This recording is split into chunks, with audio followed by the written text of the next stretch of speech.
Bonjour à tous, alors dans cette vidéo nous allons voir comment activer les caméras du mode sentinelle depuis l'extérieur, d'accord, pour voir en direct ce qui se passe.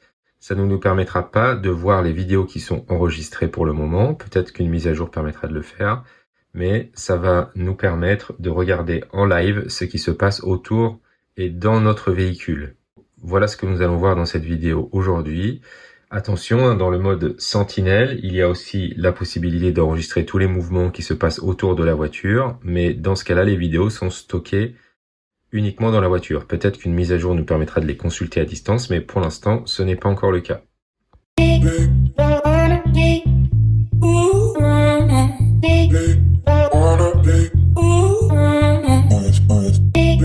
Mais avant de continuer, pensez à vous abonner, mais surtout à activer toutes les notifications pour être informé de la sortie de nos vidéos.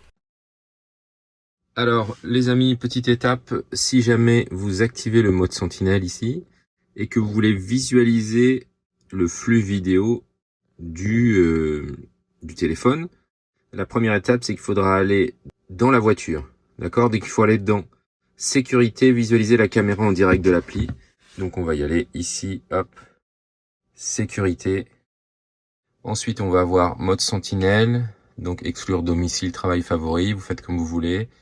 Et donc visualiser la caméra en direct depuis l'application, ça, par défaut, c'est pas fait. D'accord? Et donc, vous allez pouvoir le faire, on ne sait jamais, si vous avez besoin. Alors, juste petit récapitulatif, hein. Si je veux visualiser les caméras, il faut absolument que le mode sentinelle soit activé. Hein, si le mode sentinelle n'est pas activé, on ne peut pas aller voir les caméras. Donc là, comme je suis au domicile, je l'ai configuré pour qu'il ne s'active pas à domicile, pour éviter de perdre de la batterie. Donc là, si je veux visualiser quand même, j'active le mode sentinelle. Voilà, et une fois que j'ai le petit bouton qui est passé au rouge ici, j'ai une nouvelle ligne qui est apparue. Caméra en direct.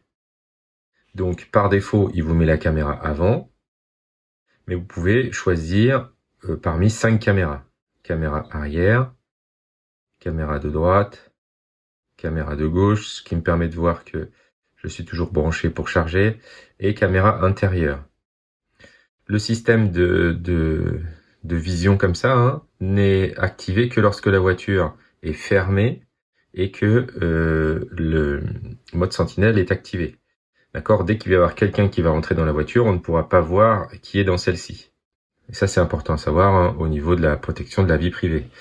On peut interagir de plusieurs manières. On peut soit, si on voit que quelqu'un s'approche, klaxonner, faire clignoter la voiture, faire péter la voiture, ou alors parler. C'est-à-dire vous appuyez ici, vous donnez l'information, attention à ma voiture, et vous avez la voiture qui va à son tour diffuser ce message avec une transformation de la voix. Voilà les quelques interactions qu'on va avoir.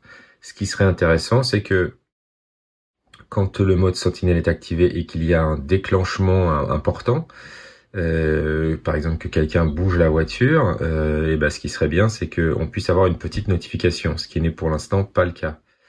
Voilà, donc petite amélioration à voir, mais ce côté-là est très intéressant. On active ici, et ensuite on peut aller voir les contrôles. Je vous remontre, regardez, je vais désactiver hop, le mode sentinelle en haut, et donc du coup les contrôles disparaissent. Merci à tous d'avoir regardé la vidéo et n'oubliez pas de vous abonner et de liker celle-ci, mais vous pouvez aussi retrouver tout un tas d'informations sur notre blog sur testmatos.org. Merci à tous et à bientôt.